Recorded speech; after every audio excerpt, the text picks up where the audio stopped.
2024 dream series के पिछले episode में हमने बात की थी कि 2024 में इंडियन इंडस्ट्री के कौन कौन से ऐसे सेक्टर्स और जॉब रोल्स हैं जो इंडस्ट्री को डोमिनेट करने वाले हैं, सबसे ज्यादा बिजनेस इन्वेस्टमेंट आने वाला है और सबसे अधिक जॉब अपॉर्चुनिटीज क्रिएट होने वाली है। आशा है आपको वह एपिसोड पसंद आएगा। 2024 ड्रीम सीरीज के इस दूसरे एपिसोड में हम यह चर्चा करेंगे कि उन नए जॉब अपॉर्चुनिटीज के लिए जब आप अपना सीवी या रिज्यूमे बना रहे होंगे तो उसमें इस 10 सॉफ्ट स्किल्स को या लाइफ स्किल्स को जरूर इंक्लूड करें ताकि फ्रेश रिक्रूटमेंट हो या जॉब स्विच, दोनों में आपके सक्सेस की प्रोबेबिलिटी काफी हाई हो। आजकल हर एम्प्लॉयर अपने एम्प्लॉई में इन सॉफ्ट स्किल्स को देखना चाहता है। दोस्तों, अगले एपिसोड में हम किसी नए टॉपिक पर चर्चा करेंगे। हमारे चैनल के 2024 ड्रीम सीरीज के हर एपिसोड को देखने के लिए आप इस चैनल को सब्सक्राइब कर लीजिए और बेल आइकन दबा दीजिए ताकि फ्यूचर में भी ऐसे बिजनेस और करियर के कंटेंट आपको लगातार मिलते रहेंगे। दोस्तों, 2024 का मेरा यह ड्रीम है कि मैं 10,000 लोगों को जॉब के लिए, बिजनेस के लिए, एंटरप्रेन्योरशिप के लिए या बेटर जॉब चेंज ओवर के लिए तैयार करूं, सपोर्ट करूं और मोटिवेट करूं।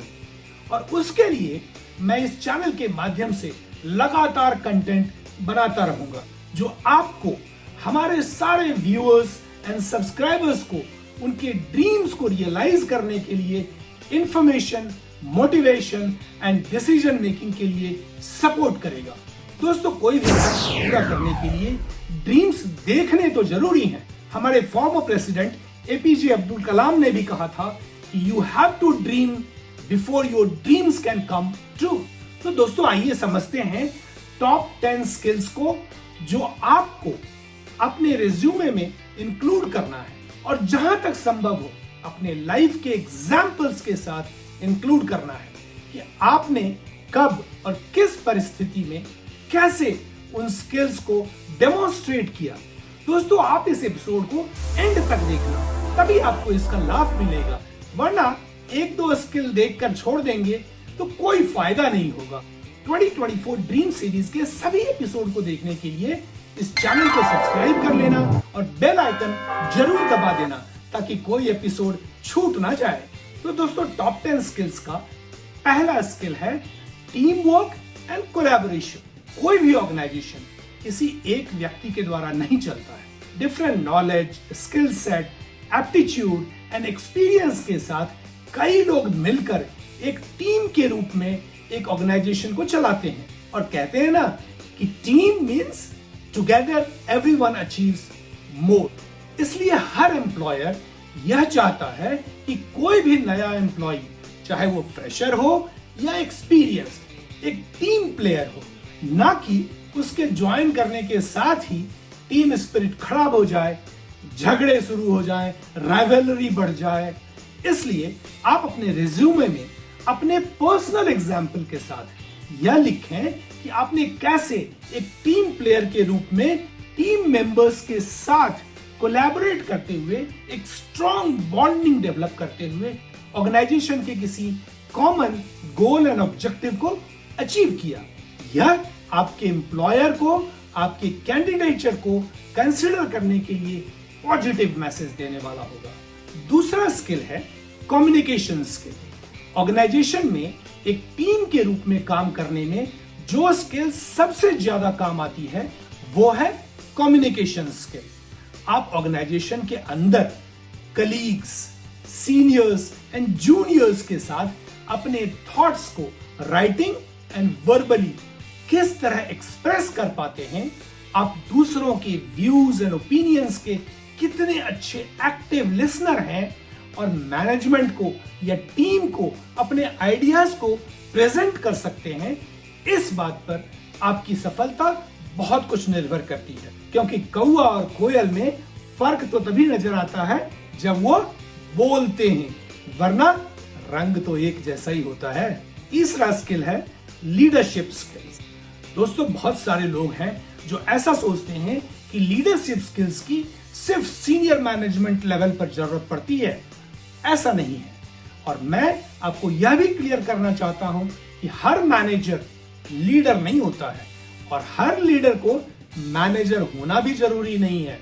हर वह व्यक्ति जो दूसरों को अपने फॉर्मल रोल से आगे बढ़कर किसी गोल या ऑब्जेक्टिव को अचीव करने के लिए दूसरों को मोटिवेट एंड इंस्पायर करता है, वह लीडर है। किसी भी ग्रुप एक्टिविटीज में जो इनिशिएटिव लेता है, अपने ग्रुप मेंबर्स को चीजें डेलीगेट करता है, शेयर कर सकता है, वो लीडर है। हर एम्प्लॉयर अपने एम्प्लॉइज में इन लीडरशिप क्वालिटीज को ढूंढता है और इसीलिए यह स्किल आपके सक्सेस में बहुत हेल्पफुल हो सकता है। चौथा स्किल है क्रिटिकल थिंकिंग स्किल। दोस्तों, क्रिटिकल थिंकिंग वाले वो लोग होते हैं जो किसी भी प्रॉब्लम की डिटेल और क्रिटिकल एनालिसिस करते हैं, out of box and innovative solution ढूंढते हैं और ऑर्गेनाइजेशन के लिए डिफिकल्ट एंड कॉम्प्लेक्स सिचुएशन में भी एक सॉल्यूशन प्रोवाइड करते हैं। तो ऐसे स्किल वालों को कौन ऑर्गेनाइजेशन पसंद नहीं करेगा। दोस्तों, अगर आपने कोई ऐसा काम किया है तो अपने सीवी या रिज्यूमे में जरूर लिखें। फिफ्थ स्किल है फ्लेक्सिबिलिटी एंड अडेप्टेबिलिटी। दोस्तों, ऑर्गेनाइजेशंस में कई बार सिचुएशंस बड़ी डायनामिक होती हैं। ऑर्गेनाइजेशंस को मार्केट के अनुसार, कस्टमर की लाइकिंग के अनुसार, गवर्नमेंट के रेगुलेशंस के अनुसार चेंजेस करने पड़ते हैं। हर एम्प्लॉयर ऐसे एम्प्लॉइज ढूंढता है जो किसी भी चेंज को जल्दी से जल्दी अडॉप्ट कर ले, कोई भी नई टेक्नोलॉजी, नए ऑपरेशंस को सीखने के लिए तैयार हो। इसलिए आपके ऐसे स्किल्स आपके सिलेक्शन में बहुत हेल्पफुल होंगे, क्योंकि बाद में आगे चलकर ऑर्गेनाइजेशंस को इसकी बहुत जरूरत पड़ने वाली है। सिक्स्थ स्किल है टाइम मैनेजमेंट स्किल्स। दोस्तों, हर ऑर्गेनाइजेशन में किसी भी टारगेट को अचीव करने का, प्रोजेक्ट्स को कंप्लीट करने के लिए एक शेड्यूल और डेडलाइन होता है और कभी-कभी हर चीज को उस टाइमलाइन में कंप्लीट करना संभव नहीं होता है। इसलिए आपको अपने वर्कलोड को मैनेज करना, माइलस्टोन्स को क्वांटिफाई करके डिस्ट्रीब्यूट और डेलीगेट करना, टास्क्स को प्रायोरिटाइज करना आपको आना चाहिए। हालांकि इसके लिए आजकल बहुत सारे प्रोजेक्ट मैनेजमेंट टूल्स भी होते हैं, परंतु यह स्किल आपको ऑर्गेनाइजेशन में काम को टाइम बाउंड मैनर में कंप्लीट करने में बहुत मदद करेगा।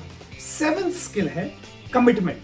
आजकल के मॉडर्न ऑर्गेनाइजेशन के हर सदस्य से ऑर्गेनाइजेशन के vision and mission, goals and objectives, values and ethics, revenue and profit targets के प्रति कमिटमेंट का एक्सपेक्टेशन होता है। खासकर अगर आप एक लीडरशिप पोजीशन में काम कर रहे हैं या लीडर बनने का एम्बिशन रखते हैं, तो इनिशिएटिव्स, एडिशनल रिस्पॉन्सिबिलिटी वगैरह आपको डेमोन्स्ट्रेट करने होंगे। एथ स्किल है क्रिएटिविटी। आजकल हर ऑर्गेनाइजेशन में ग्रोथ को ड्राइव करने के लिए क्रिएटिव एंड इनोवेटिव होना जरूरी है। आप किसी भी छोटे से छोटे काम में लगे हों, उसमें कैसे इंप्रूवमेंट किया जा सकता है, क्वालिटी कैसे इंप्रूव की जा सकती है, कॉस्ट कैसे कम किया जा सकता है, कैसे उस काम को बेहतर किया जा सकता है, यह हर व्यक्ति से आजकल एक्सपेक्टेड होता है। इसलिए आपको अपने रिज्यूमे में अपने पिछले एक्सपीरियंस के आधार पर क्रिएटिविटी स्किल को डेमोन्स्ट्रेट करना चाहिए। नाइन्थ स्किल है इमोशनल इंटेलिजेंस। दोस्तों, किसी भी ऑर्गेनाइजेशन में सरवाइव या ग्रो करने के लिए, चाहे आप टीम मेंबर हो या टीम लीडर, आपको अपने इमोशंस को मैनेज करना और अदर टीम मेंबर्स के इमोशंस को समझना और उसके साथ एम्पैथाइज करने का स्किल आना चाहिए। दोस्तों, 10th last but not the least important skill है डिजिटल स्किल। हमने पिछले एपिसोड में भी यह चर्चा की थी कि यह युग डिजिटल ट्रांसफॉर्मेशन का युग है।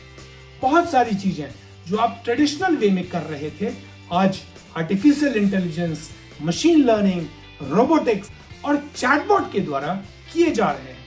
इसलिए एम्प्लॉयर्स आपसे यह एक्सपेक्ट करेंगे कि आप specific software, systems, tools and apps को यूज करने में कितने प्रोफिशिएंट हैं, आप में कितनी डिजिटल स्किल और एक्सपर्टीज है। तो दोस्तों, अगर आप 2024 में अपने रिज्यूमे में इन टॉप 10 स्किल्स को एग्जाम्पल के साथ मेंशन और डेमोन्स्ट्रेट करेंगे तो आपके सिलेक्शन की प्रोबेबिलिटी बहुत हाई होगी। तो दोस्तों, आज के एपिसोड में बस इतना ही। अगले एपिसोड में हम एक नए टॉपिक पर चर्चा करेंगे। अगर आपको 2024 ड्रीम सीरीज का यह एपिसोड पसंद आया है और आगे भी business, career, jobs and life skill content देखना चाहते हैं तो आप इस चैनल को लाइक और सब्सक्राइब कर लीजिए, बेल आइकन दबा दीजिए ताकि हमारा अगला एपिसोड जैसे रिलीज होगा आपको नोटिफिकेशन मिल जाएगा। तो अगले एपिसोड तक के लिए जय हिंद, जय भारत।